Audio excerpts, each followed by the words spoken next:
Hello to you all. Welcome to another session here with us at Mathematics Resource Center. And today we will be doing the topic dividing algebraic terms. Let's go. Alright, so the first question says 6x divided by 2. And one thing I want to tell you is that we're going to be dividing as normal. We're not doing anything out of the norm. It's just that we have a bit of variables working with letters, right? So that might make it seem a bit tricky, but guess what? It's going to be perfectly fine. Alright, so let's go. So the first thing I'm going to do is to rewrite my 6x divided by 2 in a fraction form. Alright, so I'm going to have 6x fraction bar 2, or 6x over 2. So I'm going to go ahead and say 2 into 2, 1, 2 into 6, 3. Nothing else can cancel, so my answer is 3x over 1, because 3x is left, over 1, or that is just 3x. Good? So I write what is left at the top, and I write what is left at the bottom. Alright, so let's go to number 2 now. Number 2, I have 10x squared.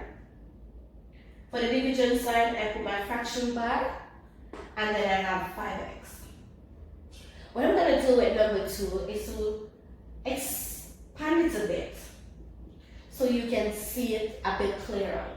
So I'm going to write 10, and for this x squared, it means x times x, so I'm going to write x.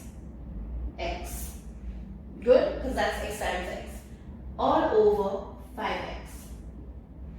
So now you might be seeing it a bit clearer, so it gives you the opportunity to simplify without any issue. So we're going to say 5 into 5, 1. 5 into 10, 2. Then I'm going to say x, cancel, x. So all I'm doing is cancelling, simplifying, right? So now I look at it, I don't have anything left at the bottom to simplify, to use to cancel something at the top. So that would be it. So I'm just going to go ahead and write my final answer. And my final answer is going to be 2 times x, which is 2x. All over 1, or I could just say 2x. Alright, since the denominator is 1. Alright, so let's go with number 3. At number 3, we have 14x squared, y to the 5th, divided by 21x to the 3rd power, and y to the 1st power. So that would be 1st power, right? So I'm going to go ahead and write that down in the fraction form.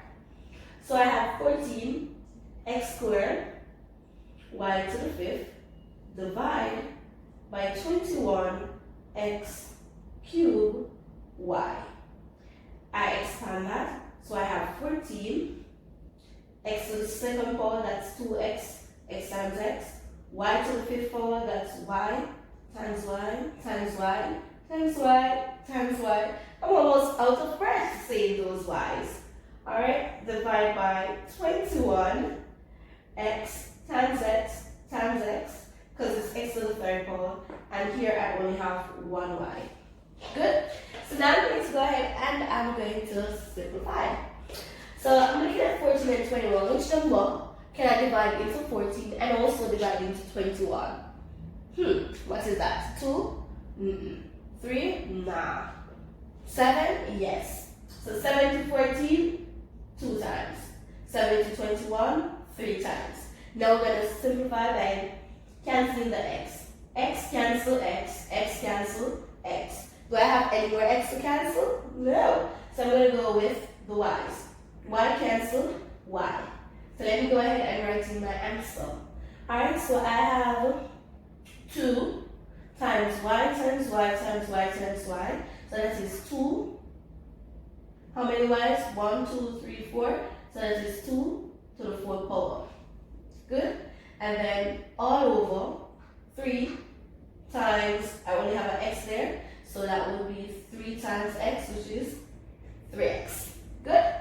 Alright, so what you can do is you can count the y's to get your answer. So let's get to the next question now. So for number 4, we're going to say 25p fraction bar for the division, 15p to the 4th cube to the second. Alright, and I'm going to go ahead and write that out. So this is 25p, only 1p, divided by 15p. So p to the fourth is going to be 4 p's, p times p times p, and then q to the second is going to be q times q. So I go ahead and I'm going to simplify. Which number can I divide into 25? And also divide into 15 without leaving remainders. Ooh, that's 5. So 5 into 25 is 5. 5 into 15 is 3. I see a p there. I take it to cancel a p there. Good job. Alright, now do I have anything else getting cancelled? No. So I'm just going to go ahead and write down my answer. So that is going to be 5 times nothing is, I don't have anything else to multiply by, so it's 5 over 3. P times p times p, so that's p to the third power. And q times q, that's q to the second power. Good. So that is it for dividing algebraic terms. I am going to do a second part to this for dividing algebraic terms, and I'm showing you another method of dividing algebraic terms, right? So you're going to have method 2 coming to this, and I'll show you how to divide algebraic term in that. Alright, go ahead and complete your turn question. Click the link in the description below. It will bring you to the solutions and you can mark your work. Alright, remember to like, subscribe, and share so that other persons can learn how to do dividing algebraic terms. Thank you for making it Mathematics with a Sensor. See you again next time. Bye bye.